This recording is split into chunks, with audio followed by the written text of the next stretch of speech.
안녕하세요. 저는 평범한 50대 남자입니다. 가전제품을 만드는 작은 회사를 운영하고 있어요. 아내가 쌀밥 애청자라 저도 종종 옆에서 같이 듣다 어느새 팬이 돼버렸는데요. 오늘은 특별히 제 전처 얘기를 하고 싶어서 이렇게 글을 적게 됐습니다. 끝에 상상도 못할 반전이 숨어 있으니 꼭 끝까지 들어주세요. 잘 부탁드립니다. 원래 저는 식품업체에서 영업직으로 일하며 첫 사회생활을 시작했는데요. 전처도 같은 회사를 다녔어요. 경영지원팀 신입이었는데 예쁜 얼굴과 사근사근한 성격 때문에 남자 직원들에게 인기가 많았죠. 저도 물론 아내에게 호감이 있었는데요. 단순히 겉모습만 보고 그런 건 아니었어요. 회사 들어오고 얼마 안 돼서 제가 큰 실수를 하는 바람에 부장님한테 엄청 깨진 적이 있었는데요. 창피한 일이지만 그때 화장실에서 혼자 몰래 울고 왔었어요. 밥 먹을 기분이 아니라 점심도 건너뛰었죠. 근데 아내가 그걸 보고 마음에 걸렸던가 봐요. 밖에 나가 점심을 먹고 오더니만 갑자기 제게 편의점 캔커피와 김밥 그리고 바카스 한 병을 주더군요. 제 간식 사는 김에 산 거니까 부담 갖지 마세요. 다 먹고 살자고 하는 짓인데 끼니는 거르지 말아야죠. 제가 고맙다는 인사를 하기도 전에 생긋 웃으며 사라지는데 그 마음 씀씀이가 얼마나 예쁘던지요. 그 뒤로 저도 모르게 자꾸만 아내에게 눈길이 갔고요. 어느샌가 사랑에 빠져버렸죠. 편의점에서 음식을 사다 준 걸 계기로 아내와 말문을 트고 그러다 보니 같이 밥도 먹고 커피도 마시게 되면서 점점 친해졌는데요. 그렇다고 아내가 저를 남자로 의식한 건 아니었어요. 사실 아내는 뭐 하나 잘난 것도 없고 소심하기까지 했던 저 같은 놈한테는 오르지도 못할 나무였어요. 당시 아내는 따로 사귀는 사람도 있었고요. 자주 연애 상담 비슷하게 남자친구 얘기를 털어놓곤 했어요. 제가 편하다고 하더군요. 사실 제 입으로 이런 말 하긴 좀 그런데 제가 남자들에게 인기가 많은 편이거든요. 누구라고 말할 순 없지만 회사 안에서도 끈질기게 추근덕대는 분들이 몇 분 계시고요. 근데 영철 씨는 그런 게 없어서 편해요. 아, 그런가요? 뭐 회사에서는 일만 하는 게 맞는 거니까요. 제 마음을 애써 감춘 채 억지 미소를 지었는데요. 아무것도 모르던 아내는 속편한 소리를 하더군요. 사실 남자친구가 질투가 심해서 밖에서는 이렇게 남자친구 아닌 다른 사람하고 수다 떨고 밥 먹고 하기가 힘들거든요. 그런데 이렇게 회사 안에서라도 마음 맞는 사람하고 숨 돌리게 하니까 좋네요. 우리 앞으로도 친하게 지내요, 영철 씨. 그래요. 뭐 저야 언제든 환영이죠. 그 뒤로 아내는 제가 완전히 편해졌는지 별의별 수다를 다 떨었는데요. 다른 남직원들은 그런 저를 부러워했지만 저는 그렇게 기쁘진 않았어요. 아내와 저는 그저 사이좋은 직장 동료 그 이상도 이하도 아니었으니까요. 그런데 인내는 쓰고 열매는 달다고 했던가요? 회사 동료로 알고 지낸 지 5년쯤 됐을 무렵 아내가 사귀던 남자친구와 헤어졌어요. 자세히 얘기는 안 하는데 남자친구가 폭력적인 성향이 좀 있던 것 같더군요. 처음엔 그저 슬퍼하는 아내를 순수한 마음으로 위로해주기 바빴는데요. 나중엔 욕심이 생기더군요. 나라면 이 여자를 울리지 않고 늘 웃게 해줄 수 있을 텐데 하고 말이죠. 그래서 오랜 고민 끝에 아내에게 좋아한다고 고백했어요. 아내는 조금도 눈치채지 못하던 건지 깜짝 놀라더군요. 저는 영철 씨를 좋은 친구로만 생각했기 때문에 좀 혼란스러워서요. 당장은 대답을 못할 것 같아요. 조금만 시간을 주실 수 있나요? 그럼요. 하지만 희정 씨, 이거 하나만은 알아줘요. 나는 희정 씨를 절대 울리지 않을 거예요. 늘 웃게만 해줄 거라고요. 이제 희정 씨에게 좋은 직장 동료가 아니라 좋은 남자가 되고 싶어요. 자신 있어요. 한 번만 기회를 줘요. 대답은 오래 지나지 않아 들을 수 있었어요. 고백하고 나흘쯤 지나 아내가 그럼 한번 만나보자고 하더군요. 그렇게 저희는 연인 사이로 발돋움했고요. 2년간의 열애 끝에 결혼에도 꼴이 나게 됐죠. 사귀고 나서야 안 사실인데 아내는 고아나 다름없는 처지였어요. 하나뿐인 생모는 아내가 어릴 때 다른 남자와 바람이 나서 집을 나갔고요. 장인어른은 아내가 대학 고등학교를 졸업할 쯤에 병으로 돌아가셨다고 하더군요. 늘 구김살 하나 없이 밝기만 했던 아내였기에 그런 아픈 가정사를 갖고 있는지는 꿈에도 몰랐네요. 그제야 아내의 미소 뒤에 감춰진 슬픔이 눈에 들어오더군요.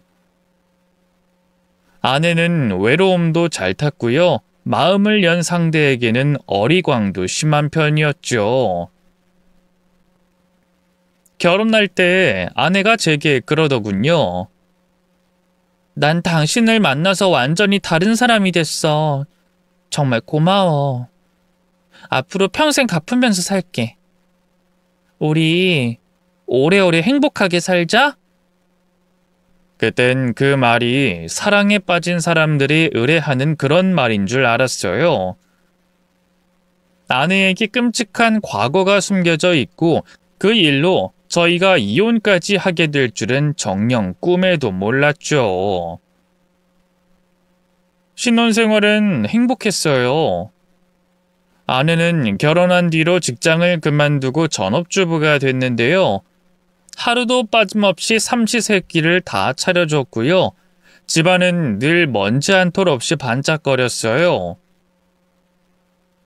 저희 부모님께도 얼마나 잘했는지 몰라요. 매일 안부 전화를 하는 건 기본이고요. 부모님 생신이나 어버이날 같이 특별한 날에는 전날부터 장을 봐서 직접 잔치 음식을 만들곤 했어요. 저희 집이 할머니가 워낙 옛날 분이라 집에 제사가 좀 많은 편이었는데요. 아내도 한 달에 한두 번 정도는 큰 집으로 가서 전을 부치는 등 일을 도와야 했어요. 젊은 새댁이라면 질색팔색하며 도망쳐도 할 말이 없는데 아내는 제게 불평 한마디 한 적이 없네요. 처음엔 고아라고 아내를 마뜩찮아 하던 부모님도 나중엔 저보다 더 아내를 예뻐하셨죠. 제 인생이 뭐 하나 잘 풀린 게 없었지만 그래도 결혼 하나는 참 잘했다 싶었네요. 아내에게 어떻게든 보답하고 싶어서 집안일도 많이 돕고요. 쥐꼬리만한 월급을 모으고 모아 생일엔 큰맘 먹고 명품백을 사주기도 했어요. 딱 남들 사는 만큼 그렇게 평범하고 행복하게 살았던 것 같아요. 그런데 언젠가부터 아내가 조금씩 이상해지기 시작했어요. 틈만 나면 정신을 놓고 멍 때리기 일쑤고요. 작은 일에도 화들짝 놀라 뒤늦게 가슴을 쓸어내리더군요. 집안 살림을 돌보긴커녕 가스레인지에 냄비만 올려놔도 태우기 일쑤였어요.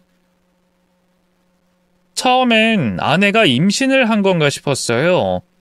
그래서 데리고 병원에도 가봤는데요. 애석하게도 애가 들어선 건 아니더군요. 의사는 최근에 스트레스 받는 일이 많았던 것 같다고 신경쇠약의 일종 같으니 옆에서 잘 돌봐주라고 하더라고요. 그 말을 듣고 얼마나 놀랐던지. 그쯤 일이 바빠 아내에게 너무 무심했던 것 같아 자책도 많이 했네요. 여보, 혹시 당신 무슨 일이 있어? 그 의사 선생님이 그랬잖아. 스트레스 때문에 신경쇠약이 온 것 같다고. 아니야, 일은 무슨 일. 나 멀쩡해. 근데 요즘 왜 이렇게 정신을 빼놓고 사는 거야? 나 집에 오면 누워만 있고. 미안해. 나도 나이가 들었는지 체력이 예전 같지가 않네. 자꾸만 누워있고 싶고 그래. 내일부턴 집안일도 다시 제대로 할게. 그런 얘기가 아니잖아. 당신 아픈데 집안일은 내가 퇴근하고 오면 해도 돼. 그러니까 그냥 놔둬. 그보다 나한테 서운한 거라든가, 뭐 우리 부모님한테 한 소리 들었다든가 뭔가 일이 있는 거 아니야? 그런 거 진짜 없어. 분명 뭔가 있는 것 같은데 제가 아무리 캐물어도 아내는 도통 속마음을 말하지 않았어요. 평소엔 제가 집에 돌아오면 미주알고주알 하루 있던 일을 늘어놓던 아내였기에 참 이상했죠. 그렇다고 해서 제가 당장 뭔가 할 수 있는 건 없었어요. 그저 아내를 대신해서 부지런히 집안일을 하고요.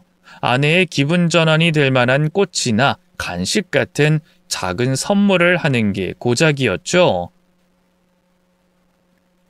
그러던 어느 날이었어요. 한창 바빴던 회사 일이 어느 정도 마무리가 돼서 아내에게 주말에 드라이브나 가자고 했죠. 그쯤 자꾸만 혼자 있고 싶어 하던 아내였기에 거절할 줄 알았는데요. 웬일로 좋다고 따라 나서더군요. 바다가 보고 싶다고 해서 좀 멀지만 일출로 유명한 해변가로 차를 몰았죠. 바람이 제법 쌀쌀해진 초겨울이라 그런지 사람은 그렇게 많지 않았어요. 가족 단위 방문객 한 팀과 제 또래로 보이는 젊은 남자 한 명이 전부였죠. 인근 카페에서 따뜻한 커피 한 잔을 사들고 아내와 해안가를 산책하기 시작했는데요. 어느 순간 사람의 비명소리가 들려 돌아본 저는 그만 경악하고 말았습니다. 글쎄, 깊은 바다 저 멀리 웬 남자가 허우적거리고 있는 게 아니겠어요? 자세히 보니 아까 스쳐 지나간 젊은 남자였어요. 살려주세요! 누가 제발 좀 살려주세요! 살려달라며 소리를 지르는 걸 보아하니 나쁜 마음을 먹고 제 발로 들어간 것 같진 않더군요. 어떡해 여보, 저 사람 물에 빠졌나 봐. 사색이 된 아내가 어쩔 줄 몰라 했어요. 그런 아내에게 당신은 여기 가만히 있어. 얼른 119에 신고부터 하고. 당부한 뒤 바로 바닷물에 뛰어들었네요. 제가 학창시절에 수영을 배웠는데요. 솜씨가 제법 괜찮아서 도 대회까지 나간 적이 있거든요. 그래서 망설이지 않고 바로 남자를 구하러 달려들 수 있었던 것 같아요. 뒤에서 아내가 경악하는 게 느껴졌지만 돌아보지 않았네요.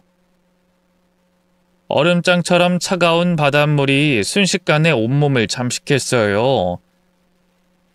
파도가 거친 날이라 앞으로 나아가는 게 너무 힘들었지만 그래도 이를 악물고 팔과 다리를 움직였네요. 다행히 실력이 녹슬진 않았는지 몸이 조금씩 원하는 대로 움직이더군요. 그 사이 남자는 물을 잔뜩 먹은 건지 어쩐 건지 머리가 조금씩 밑으로 가라앉고 있었어요. 남자의 목덜미를 낚아챌 수 있는 거리까지 다가가자마자 바로 팔을 뻗어 그런 남자를 붙잡았죠. 그리고 바로 모래사장을 향해 헤엄치기 시작했네요. 중간에 큰 파도에 휩쓸려 하마터면 먼 곳으로 떠내려갈 뻔했지만 그래도 어떻게 해변가 부근까지 당도할 수 있었어요. 아내가 그 사이 신고를 해준 건지 출동한 구급대원들이 그런 저와 남자를 구해줬죠. 남자와 저는 바로 구급차를 타고 가까운 병원으로 이송됐어요. 저야 어디 한 군데 상한 곳 없이 멀쩡했고요. 다행히 남자 역시 산소 호흡기를 차고 얼마 안 돼 바로 정신을 차리더군요. 저를 기억했는지 보자마자 바로 고개부터 숙이더라고요. 정말 감사합니다. 덕분에 살았어요. 제 생명의 은인이세요. 아유, 은인은 무슨. 듣기에 좀 부끄럽네요. 대단한 일을 한 것도 아닌데. 생판 모르는 저를 위해서 물속에 뛰어들어 주신 건데 대단한 일이죠. 괜한 객기로 겨울 수영 한번 해볼까 하다 하마터면 황천길 갈 뻔했습니다. 선생님 덕분에 목숨을 구했어요. 괜찮으시면 작게 성의 표시라도 하고 싶은데. 남자는 날씬하게 생긴 겉모습과 다르게 예의 바른 사람이었어요. 됐다고 한사코 사양하는데도 어떻게든 보답하고 싶다면서 지갑을 열더군요. 10,000원짜리를 뭉탱이로 꺼내 쥐어주는데 워낙 강경하게 나와서 어쩔 수 없이 받았어요. 세어보니 자그만치 80만 원이더군요. 이건 너무 많은 것 같습니다. 절반만 받을게요. 아닙니다. 제 목숨값인데 이 정도는 너무 싼 거죠. 마음 같아선 더 드리고 싶은데 제가 오늘 현금이 별로 없어서. 이럴 게 아니라 다음에 한번 식사라도 같이 하시죠. 제가 근사한 밥 한 끼 대접하겠습니다. 그렇게 그 다음 주 주말 남자와 같이 저녁을 먹게 됐어요. 알고 보니 남자는 이름만 들으면 누구나 다 알만한 대형 로펌의 변호사더군요. 그 사실을 알고 좀 멀게 느껴졌는데요. 웬걸 저와 동갑이더라고요. 아시죠? 원래 동년배들끼린 좀 더 쉽게 마음이 열리는 거. 둘이 마주 앉아 이런저런 세상 돌아가는 얘기를 나누며 술잔을 기울이다 보니 자연스럽게 친밀감이 형성되더라고요. 자리가 파할 쯤엔 서로 말을 놓고 친구라 부르며 다음을 기약할 정도였죠. 그렇게 저는 그 남자와 친구가 됐어요. 그 친구의 이름은 강상범이었고요. 아직 결혼 안 한 독신이라 하더군요. 사회생활하면서 사귄 첫 친구였던지라 생각보다 자주 만나게 되더라고요. 수영이라는 취미생활도 비슷했고요. 생각보다 대화도 잘 통하더군요. 퇴근하고 그 친구와 만나 고기 한 점에 술 한 잔 기울이면 그렇게 좋을 수가 없더라고요. 그쯤 아내가 신경쇠약 때문에 저를 피할 때이기도 했고요. 그런데 딱 한 가지, 그 친구를 볼 때마다 괴로운 점이 있었어요. 바로 자격지심이었죠. 친구는 제조 사업하는 부모님 덕분에 집도 잘 살았고요. 직업 자체가 변호사라 그런지 씀씀이가 장난이 아니었어요. 늘 외제차를 몰고 다녔고요. 같이 만나면 삼겹살에 소주보다는 스테이크에 와인이나 양주를 먹는 날이 많았죠. 처음엔 어떻게 번갈아 낼 수 있었는데요. 나중에는 지갑 사정이 딸려서 도무지 쫓아갈 수가 없더라고요. 그래서 점점 그 친구가 만나자고 해도 피하게 됐죠.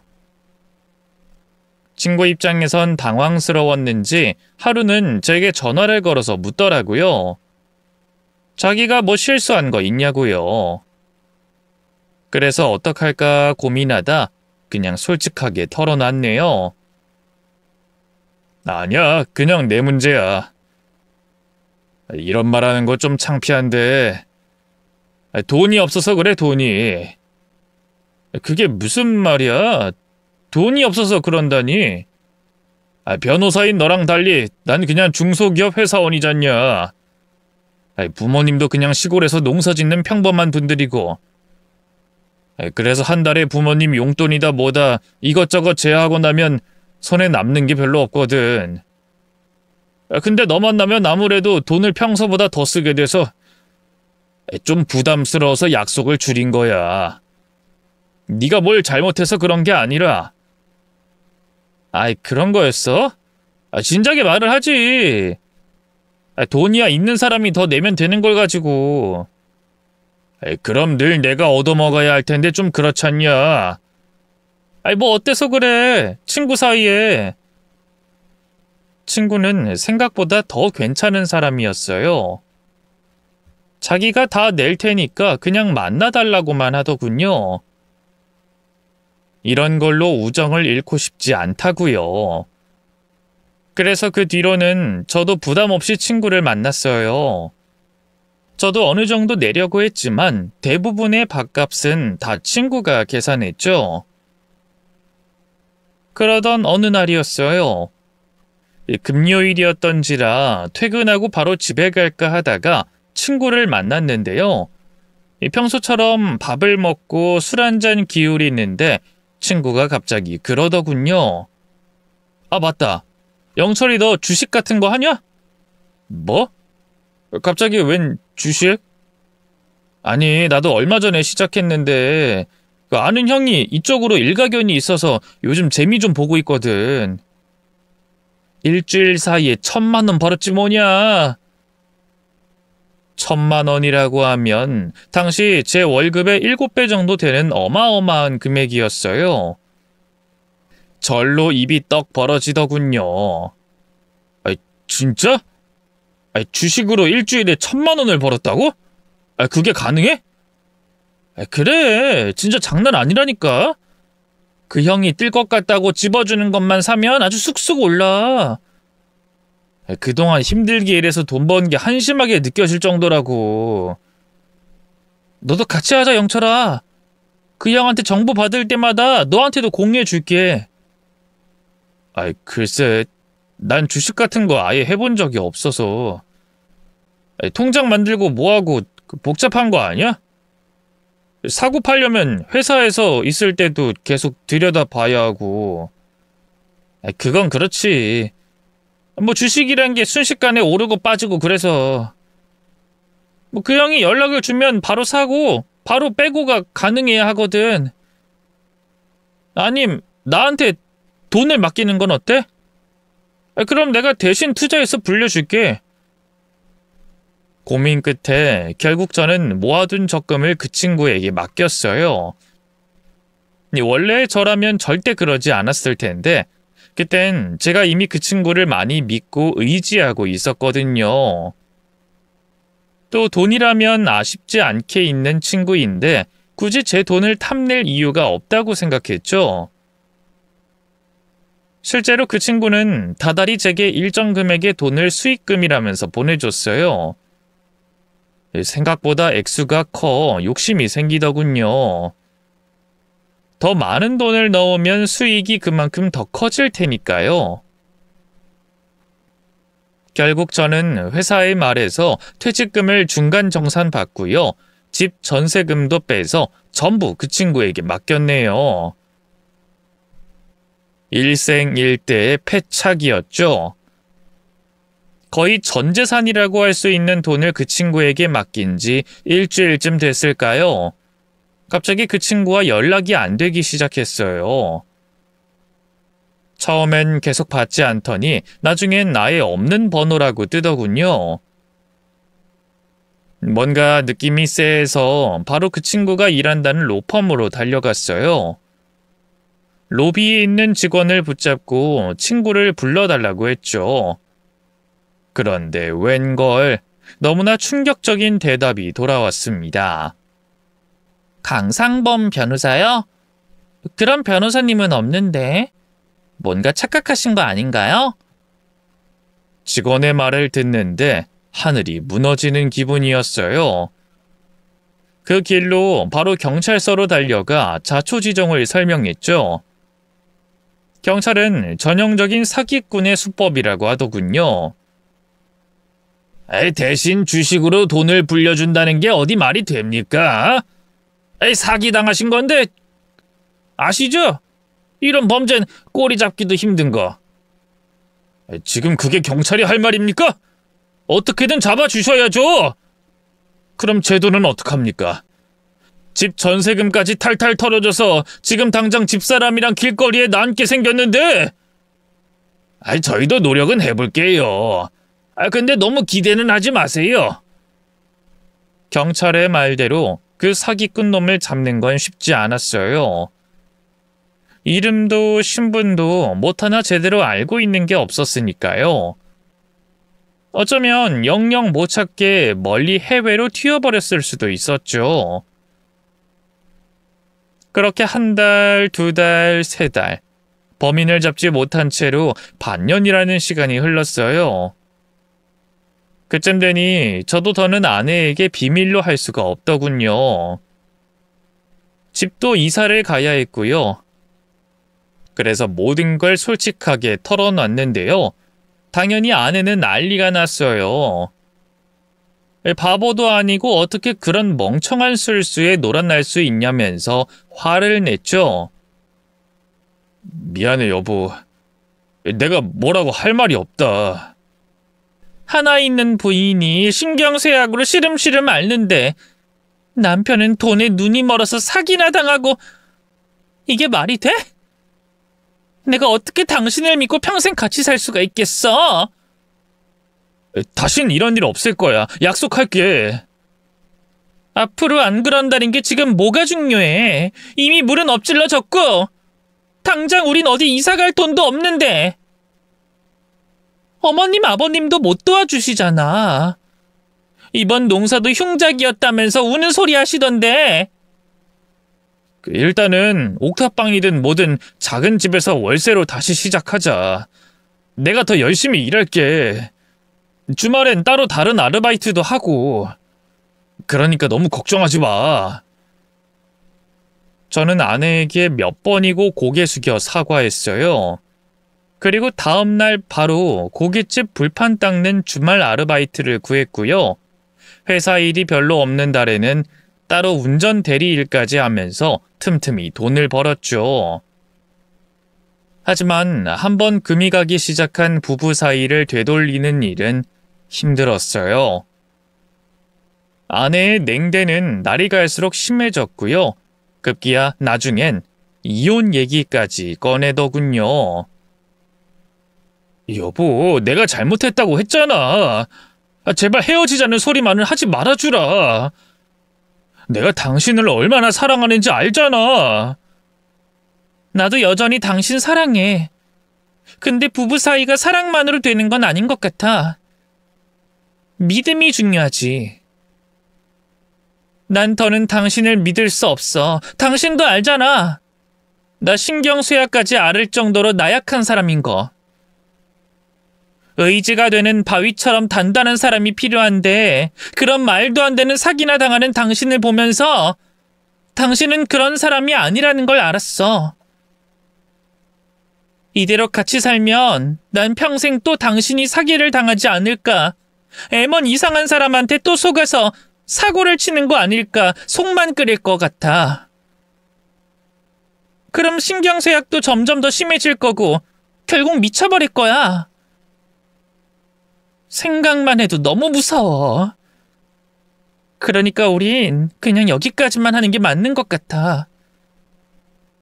몰랐는데 아내는 대쪽 같은 면이 있었어요. 한번 결정한 건 죽어도 번복하지 않더군요.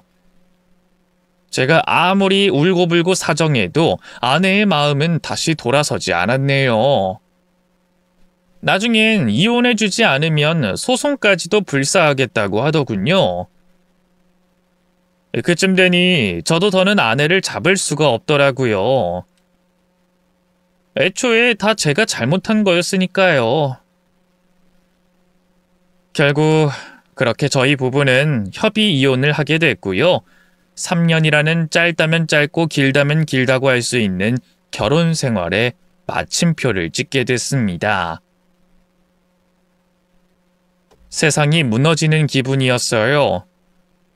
그동안 이 악물고 열심히 살았던 것도 아내를 행복하게 해주고 싶어서, 아내와 남부럽지 않은 가정을 꾸리고 싶어서였던 건데, 목표를 상실하고 나니 인생의 방황이 시작되더군요. 결국 저는 잘 다니던 회사도 그만두고요. 그대로 집에 틀어박혀 술로만 허송세월을 보내게 됐어요. 지금 생각해도 참 한심하네요. 이 악물고 더 열심히 살았어도 모자랄 판에 말이죠. 제가 정신을 차린 건 그로부터 3년이라는 세월이 지나고 난 뒤였어요. 아버지가 갑작스럽게 사고로 세상을 떠나게 되면서 정신이 번쩍 들더군요. 고향집에 혼자 남겨진 어머니를 부양하기 위해서라도 제가 사람 구실을 해야만 했어요. 아버지 장례를 치르자마자 부랴부랴 일자리부터 알아보기 시작했어요. 하지만 술에만 절어 살던 3년이라는 시간 동안 세상이 참 많이도 변했더군요. 무엇보다 취업하는 게 너무 힘들어졌죠. 대학을 갓 졸업한 젊은이들도 들어갈 회사가 없다는데 40줄에 들어선 더군다나 몇 년간 술에 쩔어 살았던 저를 받아줄 회사는 없었어요. 결국 저는 친척분의 소개로 보일러 하청업체에 들어가게 됐고요. 그곳에서 수리 일을 배워 기사로 일하게 됐죠. 사무실에 앉아 일하던 회사원에서 보일러 기사라니. 처음엔 자존심도 많이 상했는데요. 통장에 따박따박 꽂히는 월급을 보고 이내 그런 건방진 생각도 사라지게 됐어요. 당장 목구멍이 포도청인데 찬밥 더운 밥 가릴 처지가 아니었죠.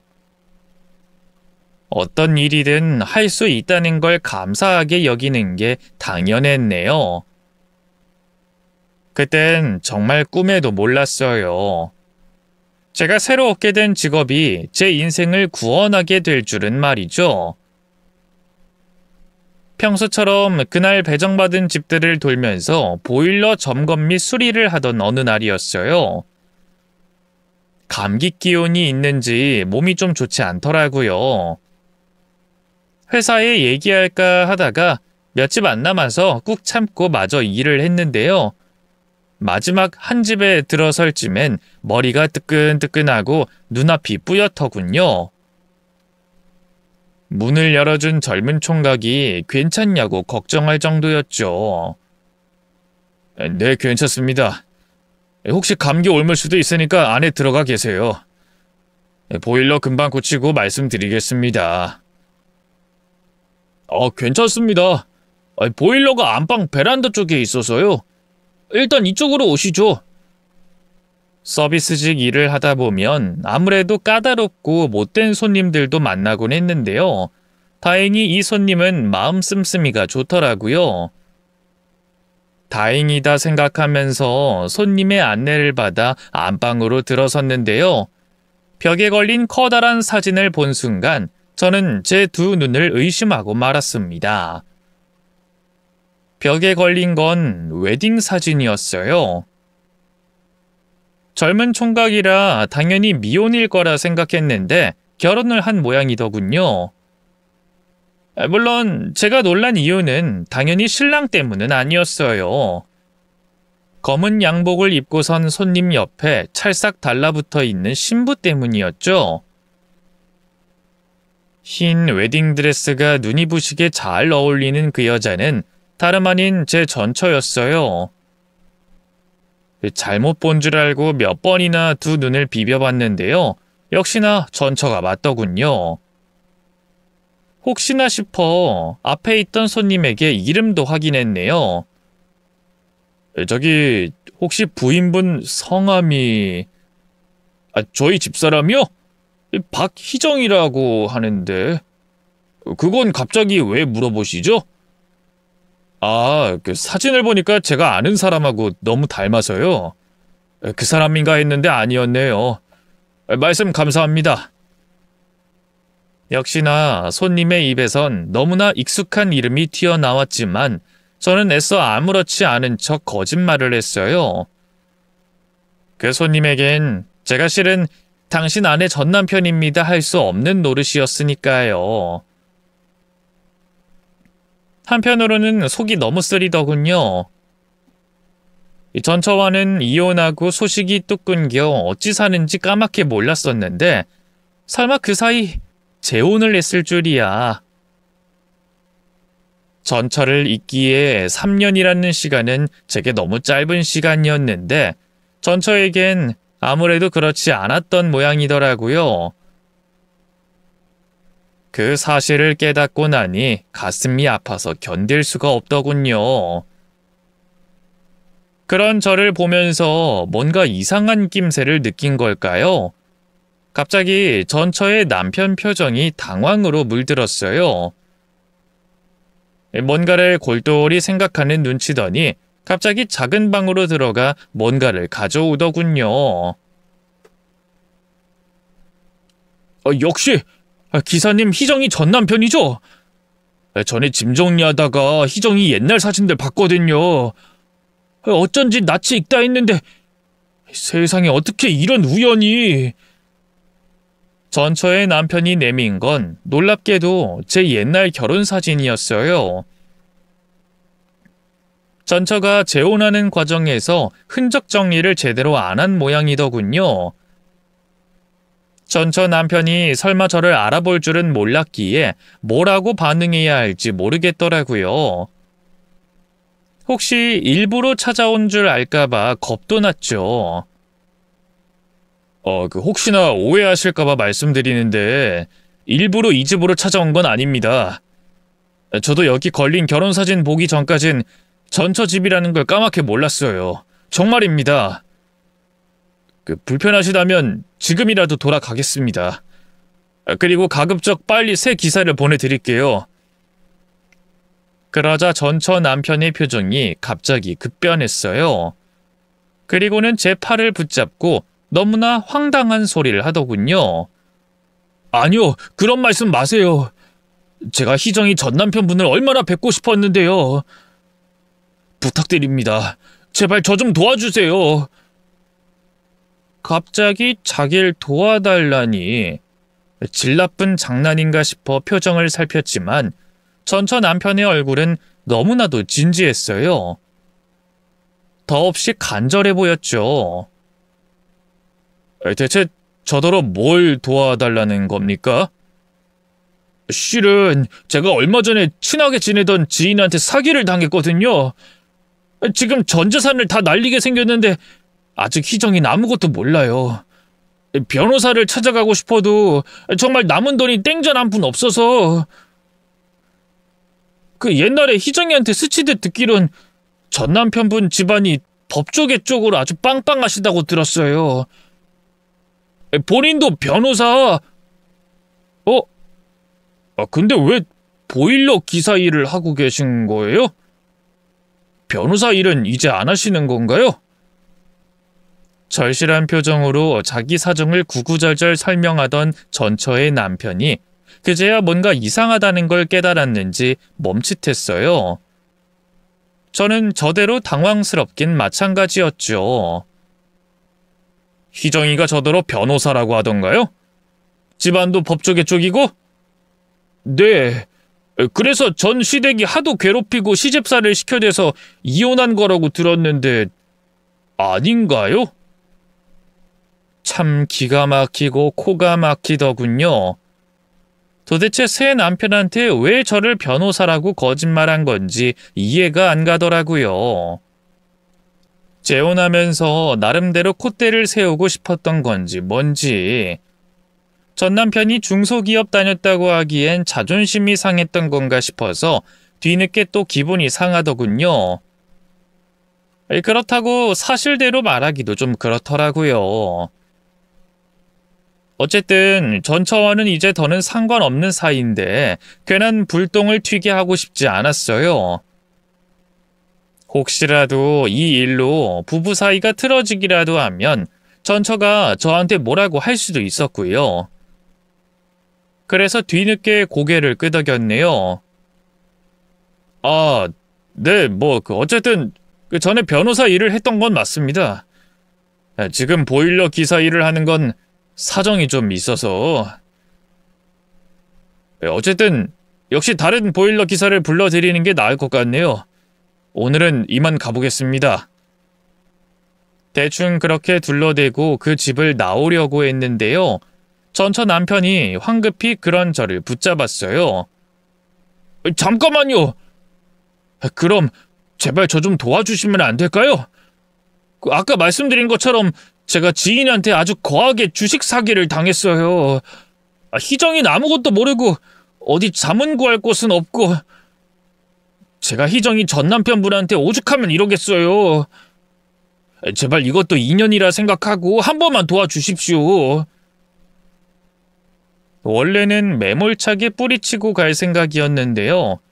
전처 남편 입에서 나온 주식 사기라는 말이 마음에 걸리더군요. 퍼뜩 제가 당했던 일이 떠오르더라고요. 잠시만요. 주식 사기를 당하셨다고요? 네, 그 아는 지인이 자기가 주식으로 큰 돈을 만졌다고 저한테도 한번 해보라고 권하더라고요. 제가 주식에 자신이 없다고 하니까 자기가 대신 굴려주겠다면서 처음엔 수익 난 것도 꾸준히 보내주고 그래서 믿었거든요. 투자금이 좀만 더 크면 집도 살 수 있을 것 같길래 가진 전 재산은 물론 빚까지 내서 건네줬어요. 근데 며칠 전부터 연락이 안 됩니다. 아무래도 사기를 당한 게 맞는 거죠? 혹시 그 사람 이름이 뭡니까? 이름이요? 한상식인데 아는 사람입니까? 제가 사기를 친 놈이 쓴 이름과는 달랐어요. 하지만 이름이야 얼마든지 꾸며낼 수 있는 거니까요. 혹시 나이는 40대 초반쯤에 피부가 까맣지 않습니까? 키는 170 좀 넘고 볼 쪽에 흉터가 작게 있고요. 맞아요. 어떻게 아셨어요? 유명한 사기꾼인 건가요? 그놈한 거 어떻게 만났습니까? 언제 어디서? 그러니까 만난 지는 한 반년 정도 됐어요. 제가 술집에서 우연히 그 자식 지갑을 주워줘서 그 자식이 고맙다고 밥을 샀거든요. 그때 친해져서. 제가 사기꾼과 친해진 과정과 비슷했어요. 그전까지만 해도 그 사기꾼 놈이 저랑 잘 어울리다 중간에 마음을 바꿔먹고 사기를 친 거라고 생각했는데 알고 보니 애초에 작정하고 일부러 접근한 거였죠. 바다에 빠진 척 했던 것부터가 전부 연기였던 거예요. 도대체 저를 어떻게 알고 노린 건지 소름이 끼치더군요. 전처의 남편에게 제 얘기도 털어놓으려고 막 입을 열려던 찰나였어요.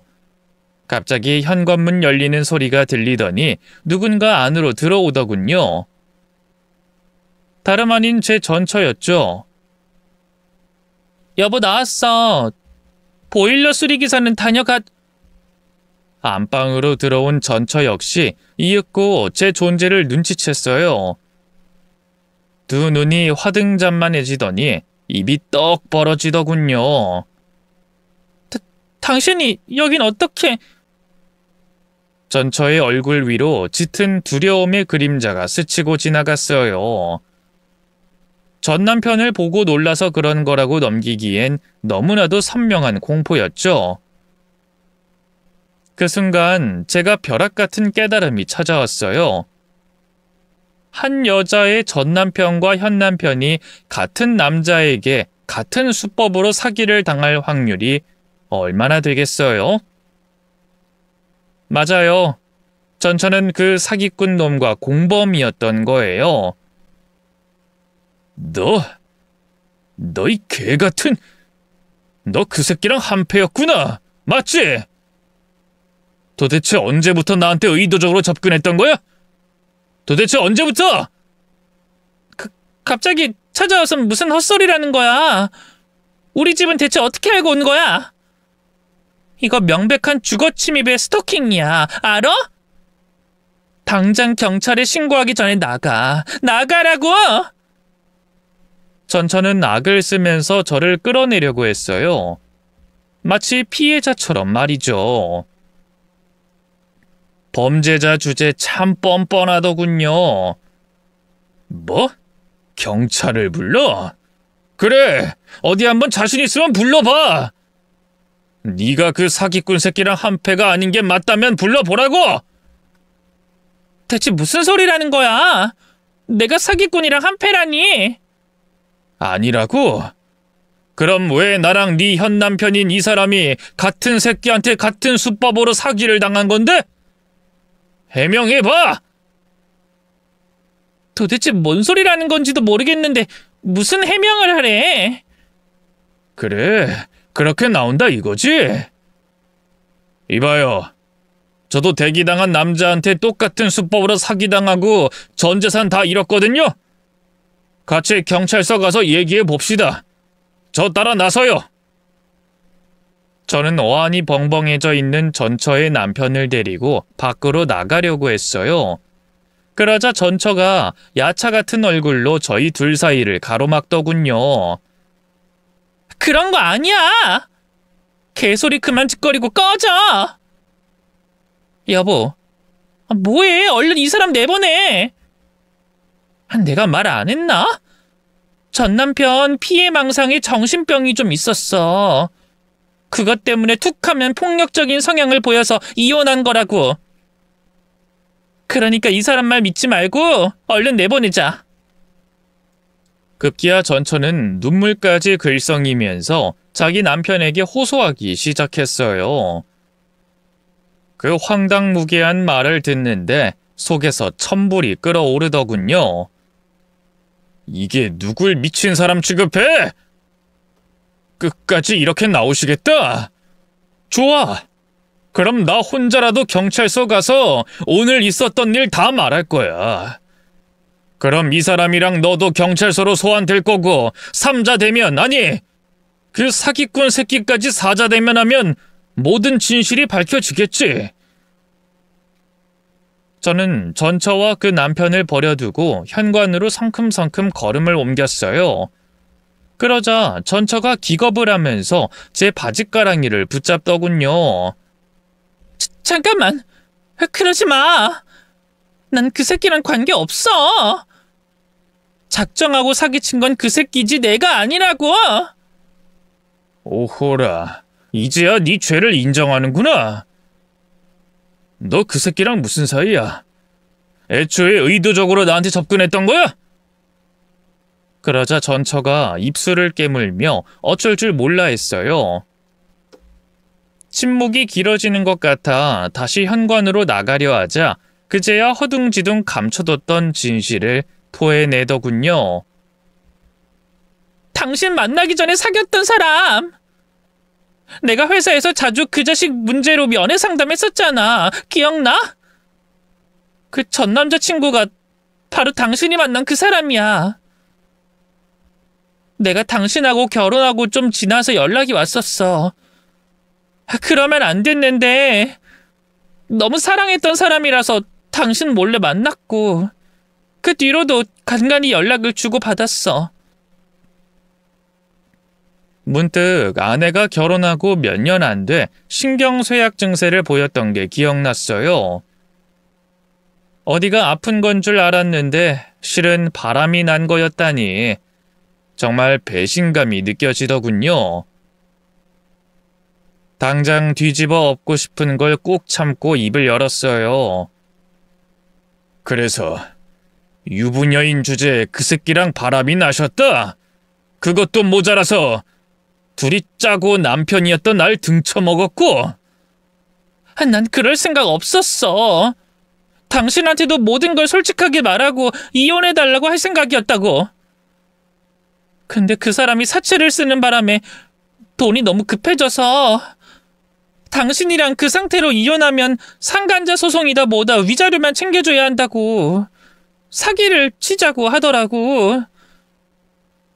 난 절대 싫다고 안 된다고 했는데 미안해 여보. 제발 용서해주라. 응? 빈털터리가 된 나를 그렇게 잔인하게 버려놓고 뭐? 용서해줘? 나한테 한 짓은 그래. 뭐 그 새끼랑 바람이 나서 그럴 수 있다 쳐. 근데 지금 네 남편한테 똑같은 방법으로 사기를 친 건 뭔데? 애초에 작정하고 먹잇감을 물색해서 접근했다는 거잖아. 범죄라는 자각이 있긴 해? 미안해. 그 인간이 도박에 미쳐서 또 사채를 쓰는 바람에 정말 어쩔 수가 없었어. 입이 10개라도 할 말이 없어. 나라고 또 이러고 싶었겠냐고.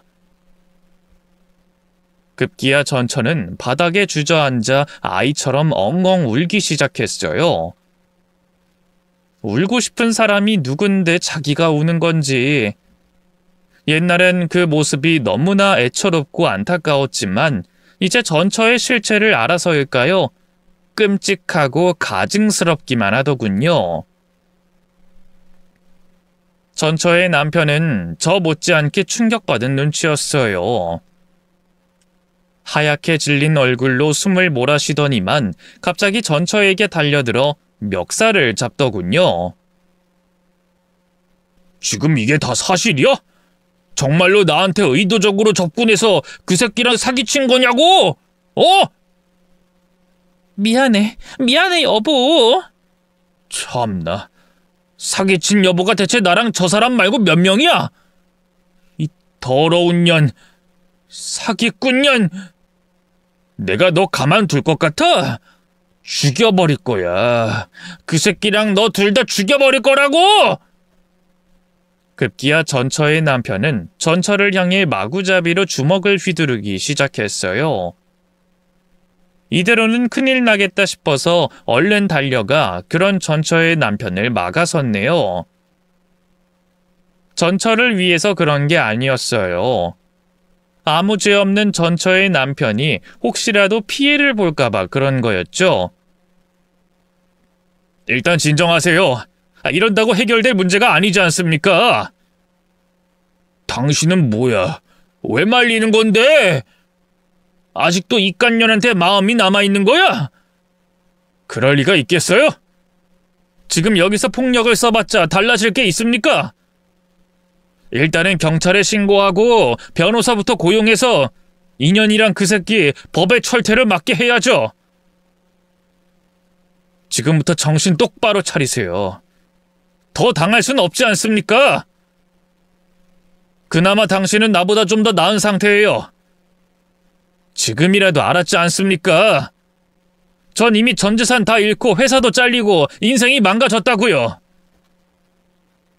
제 설득에 전처의 남편도 뒤늦게 정신을 차린 것 같았어요. 창문에 걸려있던 커튼을 잡아 뜯더니 전처를 그대로 꽁꽁 묶더군요. 그 사이 저는 전처의 핸드폰을 뺐고요. 경찰에 전화해서 신고를 했죠. 그 새끼 지금 어딨어? 혹시라도 몰래 연락해서 알리기만 해. 그럼 그땐 당신이 그 새끼 죄까지 뒤집어 쓰고 콩밥 먹는 거니까.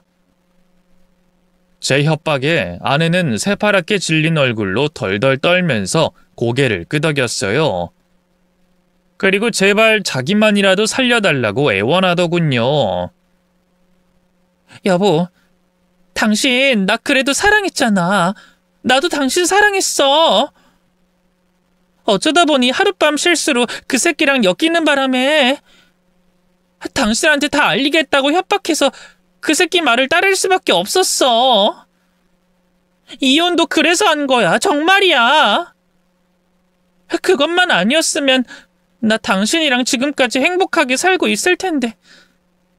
제발 용서해주라. 응? 그동안 나 그립지 않았어? 난 당신 많이 그리웠는데. 그 자식 몰래 연락해볼까 생각도 했었어.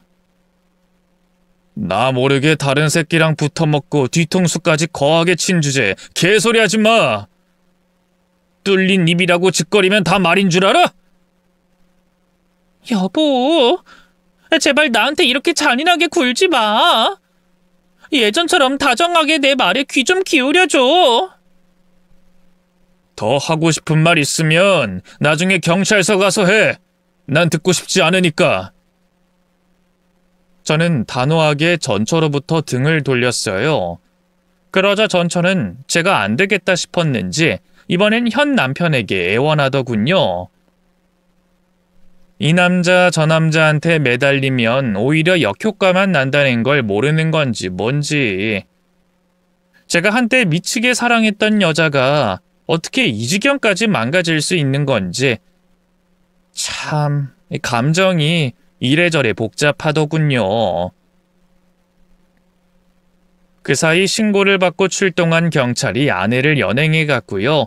며칠 뒤 아내의 상간남이자 공범인 그 자식도 잡혔다는 소식이 들리더군요. 저와 전처의 남편은 함께 그 년놈들을 사기죄로 바로 고소했죠.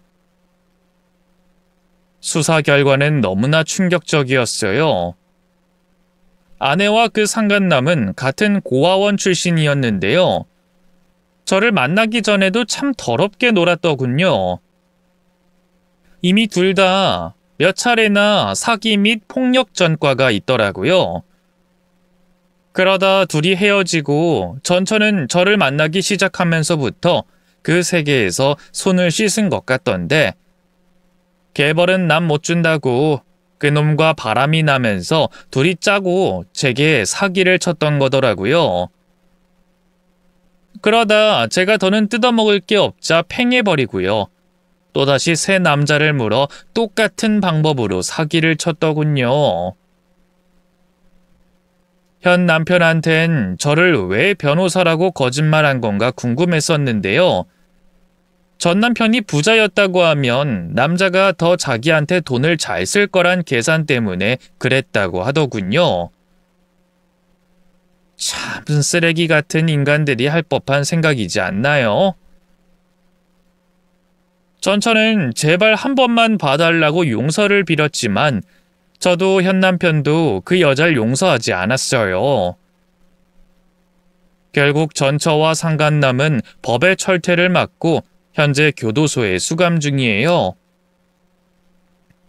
워낙 전과가 많았던 데다 피해자가 저 말고도 한 명 더 있었기 때문에 형량이 꽤 세게 나왔거든요. 지금도 둘 다 교도소에서 썩고 있는 걸로 알고 있는데 아마 한동안은 나오기 힘들 겁니다. 다행히 사기로 잃은 제 돈도 이자까지 쳐서 돌려받을 수 있었어요. 그 사기꾼 놈이 피해자들한테 사기친 돈을 그 사이 이리저리 굴려 제법 재산을 축적해 놓고 있었더군요. 형사는 물론 민사까지 걸어서 받아낼 수 있는 건 싹 다 받아냈죠. 돈이 입금되던 날 얼마나 속이 시원하던지요. 그동안 고생했던 게 생각나서 찔끔 눈물까지 났네요. 한동안은 자책감 때문에 참 힘들기도 했어요. 스스로가 너무 바보 같고 멍청하니까 그런 연놈들한테 놀아난 것 같더라고요. 창피해서 어디 가서 말도 못했네요. 하지만 당한 만큼 배운다고 하잖아요. 그때부턴 주식 공부도 열심히 하고요. 부동산이다, 경매다, 재테크 공부도 열심히 했어요. 하늘은 스스로 돕는 자를 돕는다고 하잖아요. 돌려받은 돈으로 여기저기 배운 대로 열심히 투자를 했는데요. 다행히 결실이 좋아서 큰 돈을 만질 수 있었어요. 10년도 안 돼 억대 수익이 나서요. 보일러 기사 일도 그만두고 지금은 제가 하고 싶었던 쪽으로 회사를 세워서 잘 키워나가고 있습니다. 작은 회사라 대기업처럼 수익이 어마어마하게 나는 건 아니지만요. 그래도 일하는 직원들 다 월급 주고도 연에 억소리 나는 매출 정도는 올린답니다. 지금은 과거 일도 마냥 고통스럽지만은 않아요. 비온 뒤 땅이 굳는다고 과거에 그 일이 없었다면 지금의 성공도 없었다고 생각하거든요. 또 좋은 여자를 만나서 재혼도 했습니다. 집사람은 저와는 달리 초혼이었는데요. 장인어른 장모님 반대가 심했지만 이 사람은 흔들리지 않고 저를 선택해줬어요. 전처와 달리 심지가 굳고 저를 많이 사랑해주는 참 어질고 현명한 여자랍니다. 제 과거도 다 알고 있어요. 바보 같다, 한심하다 욕해도 할 말이 없다고 생각했는데 웬걸 그동안 얼마나 힘들었냐고 저를 끌어안고 울어주고요. 맘 같아선 그 년놈들을 다 죽여버리고 싶다면서 저 대신 화까지 내주더군요. 그때 제 마음속 깊숙하게 남겨져 있던 전처와의 상처가 완전히 치유된 것 같아요. 역시 사람한테 받은 상처는 사람으로 치유해야 한다는 옛말이 틀린 게 하나도 없나 봐요. 저는 과거 일 때문에 아프지 않아요. 저와 아내를 반씩 닮은 떡두꺼비 같은 아들도 낳아서 잘 키우고 있답니다. 이렇게 전처와 있었던 일을 새삼 글로 적고 나니 아내한테 더 잘해야겠다는 생각이 드네요. 오늘은 퇴근하면서 꽃이라도 한 다발 사가야겠어요. 요즘 일이 바빠서 가정에 소홀했던 면이 없지 않아 있거든요. 긴 얘기 들어주셔서 감사합니다. 모두 건강하세요.